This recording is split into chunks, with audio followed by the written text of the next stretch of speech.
Hello and welcome to this week's episode of Trader Talk. Today I'm joined with Jack Hunter from the Golf Desk at Sporting Index ahead of the 150th Open Championship. Jack, how are you feeling for the tournament? Yeah, good. Looking forward to it. It's one of my favourite events of the year for a number of reasons. But yeah, no, looking forward to it getting started in a couple of days. Yeah, spot on, mate. And there's lots of talking points already. But let's dive straight in then to the fixed odds book. Looking at the very top, we've got Rory at 9-1. I guess that's a bit self-explanatory, but have you got any information on that? No, he's been playing very well. The last kind of he obviously went into a bit of a rough patch a couple of years ago and was pretty down in the dumps for a year. But yeah, this year he's kind of got back to his best, and yeah, I think he justifies being favourite. He just needs to string 4 rounds together, which at a major he's been struggling with this year. He's obviously had chances. Obviously that the Masters final round of the Masters just epitomises what Rory does. He can shoot lights out, but unfortunately he just gave himself too much to do. I definitely think he justifies being favourite. I don't think the guys kind of around him have played too well. John Rahm was obviously favourite for this 3-4 months ago, but his form's kind of fallen away. So yeah, he's definitely favourite for a reason. Yeah, that will make sense. And 2 others that stood out to me then in the book are Lowry and Spieth. I think Spieth is 17s and Lowry's 18s. Obviously, including Rory, that's 3 previous winners. They're kind of at the top of the book. How much impact does that have? Is that something, I mean, obviously you'd want to have under your belt, but does it make much difference going into this? I would ordinarily say for a normal event, no, but or not as much, sorry. But for links courses are very difficult.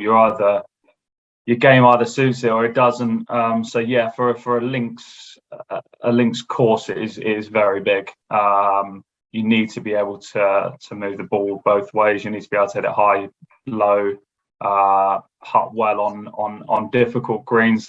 The greens this week are going to be very different to what they would normally play on, given that it's links. Given that the forecast suggests potentially high winds at some point, they have to keep the greens quite long, so they won't be as quick, but certainly difficult still when undulating. I think that for links form is key. It's definitely a positive. Wouldn't necessarily be backing someone who doesn't do well on links courses. Yeah, that makes sense. So going down the book a little bit further, then the guy that's sort of at the forefront of everyone's Open Championship thoughts is obviously Tiger Woods. He's in at 80-1 at the moment. What do you make of that? Does he have a real chance? Look, I think everyone that likes golf and sport would love to see him do it, but unfortunately, I think a great result for him is making the cut. I really do, and I have a sneaky suspicion that this potentially could be the last time we see him. Unfortunately, I think if it doesn't go well for him and his body, if he's in pain, which he said he always is, I could just see he's one of those guys that, and he said it himself, that if he feels like he cannot win a tournament, there's no point in turning up. So I think the realization may have hit over this year. I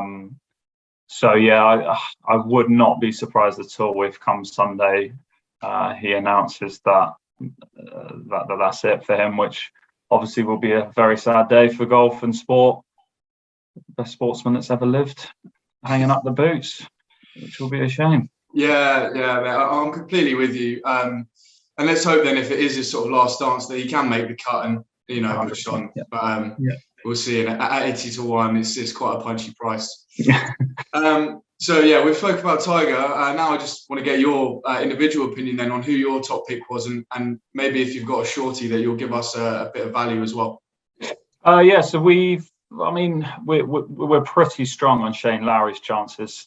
Obviously, we've spoken about Link's form, and given his background and where he grew up and his Link's form over the years, even as an amateur, he's brilliant when it's windy. So like I said, looking at the forecast, how much you believe of a forecast is another question. But if the wind gets up, I don't think there's anyone better in the top 50 in the book, better than him. He can hit it low, he can play it on the wind, he can hit it both ways. He's got an unbelievable short game. So yeah, I'll be very surprised if we don't see him in the mix towards the end of the week. Bigger price, I would suggest. I mean, it depends if you class this as a bigger price, but Joachim Niemann, again, he is a very good wind player. He's very good at keeping the ball low. Again, very good short game. So yeah, I wouldn't mind throwing him at a bigger price, but yeah, my best pick of the week is most definitely Shane Lowry. Lovely. Well, I mean, my favourite and my choice would be Fleetwood. He loves the event and he loves the course. And again, you mentioned how important it is to be able to play in wind, and I don't think he's too bad in windy conditions. Yeah. He's in at 33 to 1. But a question I did want to ask is I was having a look at the spreads site and noticed a market called finishing positions, which I believe he's 34 to 37. Would you mind explaining that market a little bit more to me? Yeah, sure. So the finishing position is basically where they're going to finish in the field. So like you said, 34, 37 for Fleetwood. If you obviously are very pro Fleetwood, you would want to sell at 34, which means you want him to finish better than 34th. So if you were to sell for, say, £1 at 34 and he came 20th on his own, you would win the difference of the 34 and 20, so you'd win 14 times your money. But unfortunately, if with all spread betting, there's a downside, and if he were to miss the cut, we have a max makeup on the normal finishing position market at 70, because that's normally around the number of players that make the cut. So he would, if he were to go on and miss the cut, he would settle at 70. So then the downside to it is you would lose the 34 off the 70, so you'd lose 36 times. So yeah, I mean, it's a very fun market. It's obviously a two-way market like all spreads, so it's one of our most popular markets.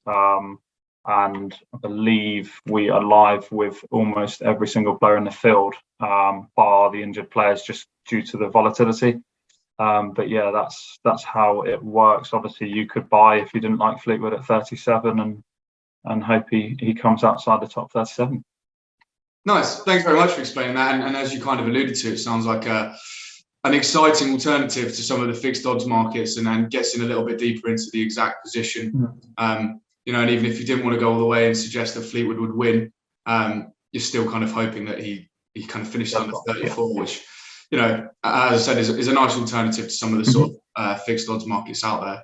And also, as you mentioned, with spread betting, I have to remind everyone that losses can exceed deposits. But at that point, Jack, I think that's everything to go over. Obviously, a very exciting week ahead, and I wish you all the best.